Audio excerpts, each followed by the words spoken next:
Hi everyone, welcome back to SwitchUp and to one of my favourite episodes where we go over some games that have received big patches to see if their performance or anything else has improved since launch. I think I've got some real treats for you today. I know a lot of you have been keeping your eye on these. From my time at Sandrock to the Battlefront 2 update, Penny's big Breakaway, and a few that have wound me up. Oh, and Borderlands 3 as well. At the end of the video, I'll tell you what's coming up in the next one because, well, it's nice, isn't it? So yeah, if you enjoy this type of content, then do consider sticking around. Consider tickling those buttons so the algorithm smiles upon our lowly selves. And, well, what are the games patched up? Let's find out.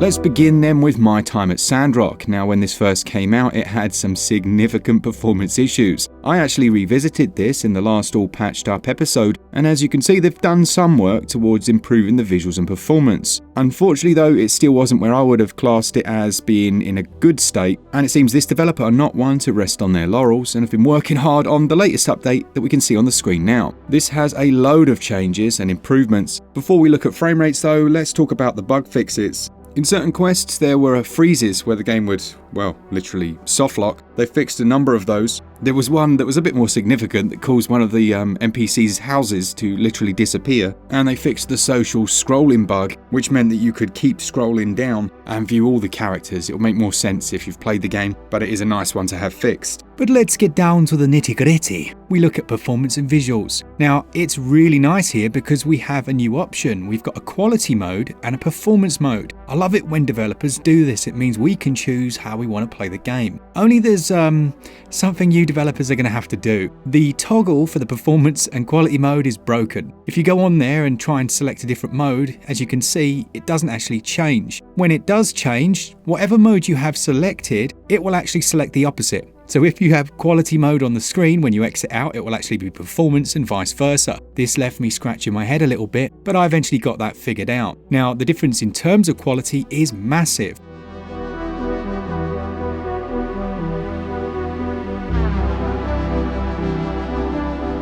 Performance mode, it's a lower resolution, it's got much more aliasing, and there's more popping as well. Obviously it keeps the frame rate a little more consistent, but this isn't a 60 FPS mode, this still runs at, from what I can see at least, 30 FPS. It's the quality mode that is a massive improvement. Now, it's slightly over sharpened, I will say that, but the actual image quality is significantly better than it was before. Distant objects, as you can see, they look cleaner, textures look better than they did, and it still maintains that 30 FPS much more consistently.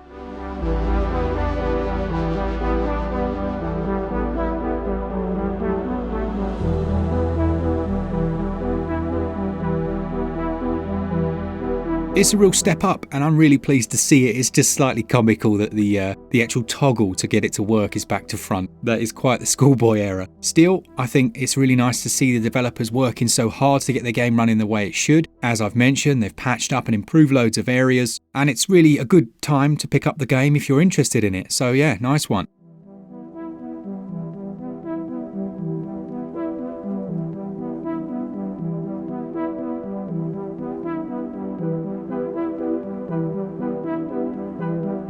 Next up, we've got Unturned. Now, while I didn't review this at launch, it did feature in our Interesting Games episode where I was desperately trying to get the online aspect of the game working. Now, I'm based in the UK, so it would be European servers, but that's not really my issue. The problem is it literally does not let me log into the game. I've been back and forth with 505, and in fairness, they've been brilliant trying to get to the bottom of the issue. But a lot of you were messaging me when I think I posted on Twitter or something, saying that you've got the same problem. Since the game came out, you haven't been able to get online. So with that in mind, I thought we'd try a few different things. Firstly, I've got my normal Wi-Fi, which works, it has to be said, with every other game on Nintendo Switch without any issues, but sometimes NAT type can cause an issue with your connection, and it does suggest that I try a different one, so let's try a different one. Here's a completely open connection to see if it will now let me connect.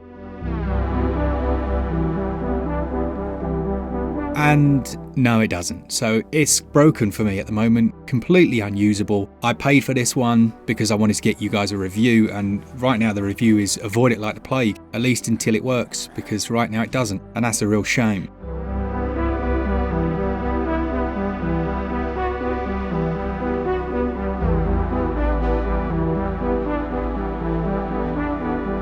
Then we go over to Battlefront and Battlefront 2, or the Classic Collection as it's known. While the performance on Nintendo Switch, I don't think it was too bad at all.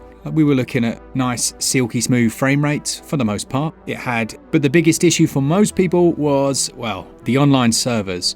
So I mentioned in my review, because it was pre-released that we were given a code, there's obviously no one online, you can't test that aspect out. But I did note that there were only like 3 servers, and that was like 2 or 3 dedicated servers. Now, going on now, they have mentioned with this latest update that they have improved a lot of things, but most specifically is the online performance. And I can kind of test that a little bit, but not very well. Here's why. Now, firstly, I did notice that Battlefront 2 has 6 servers. I don't know if that was always the case. I'm pretty sure it was 3 when it launched, although Battlefront 1 only has 2 servers. So did they just like drop one? I don't know. Regardless of that though, at the time of day I'm playing, you've got 2 people on the entirety of Battlefront 2 playing online, which is not looking too healthy, is it? Still, let's jump online and see how that goes. Now, I didn't have any dropouts. I didn't have any issues connecting to the servers, and when in, as you can see from the other player here, they're not stuttering around like they were before. So perhaps Aspire have done something in terms of servers, but that's easy enough when there's 1 player online. If there were like 40 or 50 here and it was still the same, I think I could conclusively say that they'd improved it. But with 1 player, yeah, let's be honest, this isn't scientific. Still, it is nice to know that Aspire haven't just dropped it and they are trying to work to improve it. But if you're just after the single player, honestly, it's okay. It's not really an issue for me. It never was. I think it's good fun. Just give me those gyro controls, please.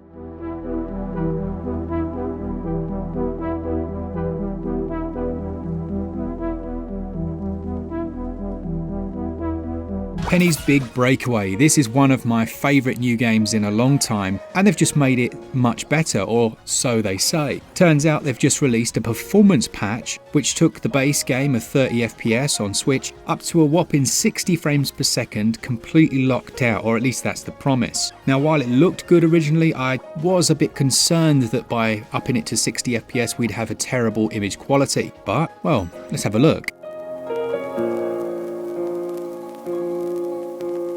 As you can see, this is almost a flawless 60 frames per second. Not only that, but the frame time's really low. Between 18 and 24, it feels very responsive with minimal input latency. It's just night and day in terms of how it performs and how it plays. And I'm also surprised by the image quality. Now, yes, there are some issues with distant objects, as you can see here in performance mode. It has that textbook, not enough information for it to get the upscaled quality in the distance. But then having said that, when you switch over to quality mode, which by the way you have to go back out to the main menu to change, which is a bit of a pain in the bum, there really isn't that much difference.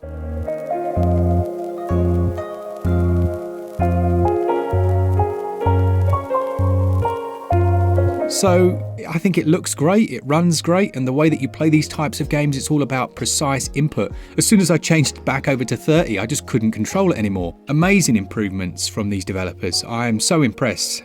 Not only have they released an absolute banger of a game that you should check out, within 3 weeks they've made it double the performance without any noticeable issue in terms of quality. That, my friends, is how you do a patch.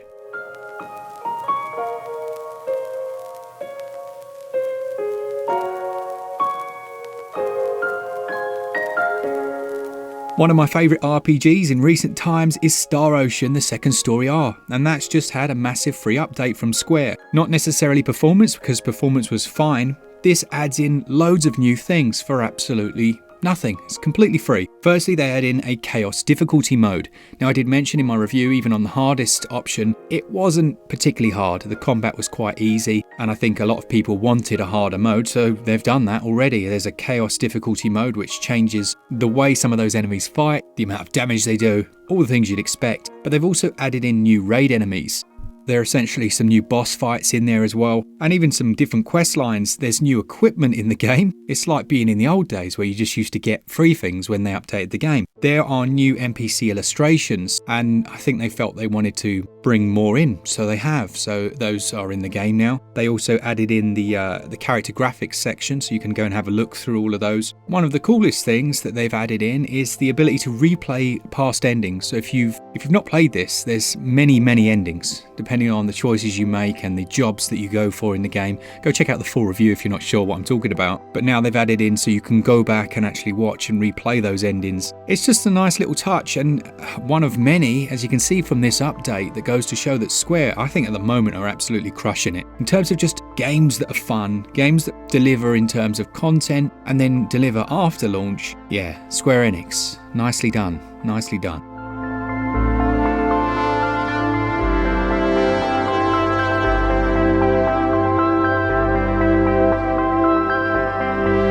Last but not least, we've got Borderlands 3, which is up to version 1.03. Now, when this first came out on Switch, it blew my mind. Like, it literally blew my mind that they went for 60 FPS on this game. I thought it was going to be a dog's dinner. I thought it was going to be absolute trash. And look, it was clearly the Switch version. You had things like, the Vita version of Borderlands where you shoot someone and they just disappear. It has things like that. There might be a little bit of crimson, but generally they just disappear. But the fact that they'd even bothered or tried to target 60 was impressive. Some of the textures, well, a lot of the textures didn't look great. Image quality was so-so. But now with version 1.03, I think firstly one of the things we need to address are those textures. Textures definitely look sharper than they did before. And the same can be said for image quality. Distant image quality looks much better. This looks better than it should on Switch, let's be real here. Now performance, well, I don't know if they've changed this or if I just never noticed in the larger areas. It looks to me like they've capped it at 45 frames a second. I don't know. I mean,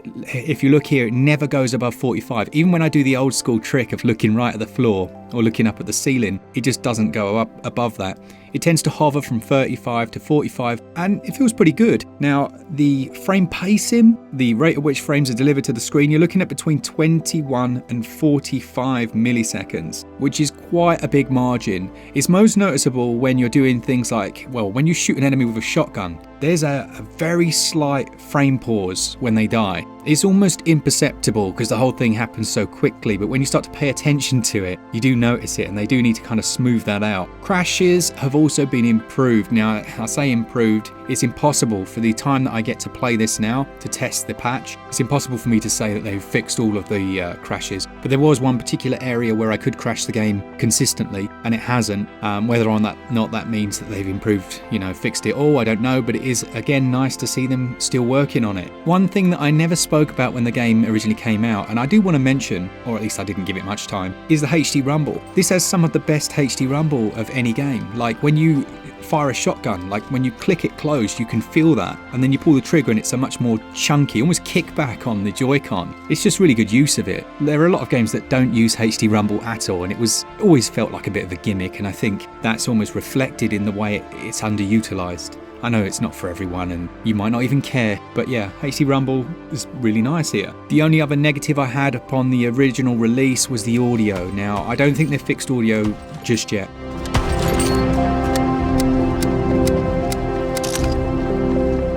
I still see some times where sound cuts out completely, and there are other moments where you'll hear a skag from a million miles away and you'll suddenly freak out because you'll think it's right next to you. So yeah, directional sound and musical consistency still needs a little bit of work. Overall though, yeah, better, certainly more consistent in those frame rates, and if they have capped it to 45 to keep things feeling smoother, I can take that.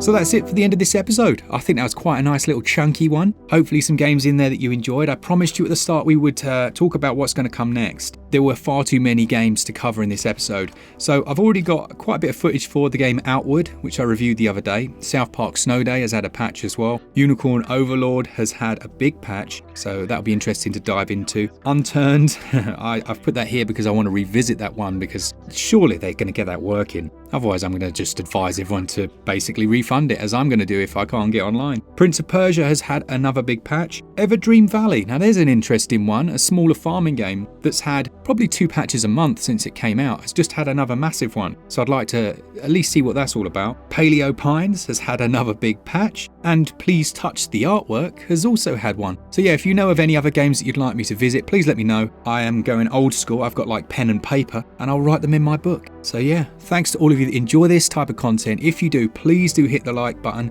Ugh, I hate saying that. I really don't like saying please do hit the like button. It's such a YouTubey thing to hear, isn't it? And you never hit the like button. You just like, as soon as I hear that, I actually switch off. Now do what you want. Do what you want to do. You were going to do what you want to do anyway. I hope you have a lovely day. Enjoy the channel. And as always, for all things Switch all the time, keep it Switch up. Cheers, guys. See ya.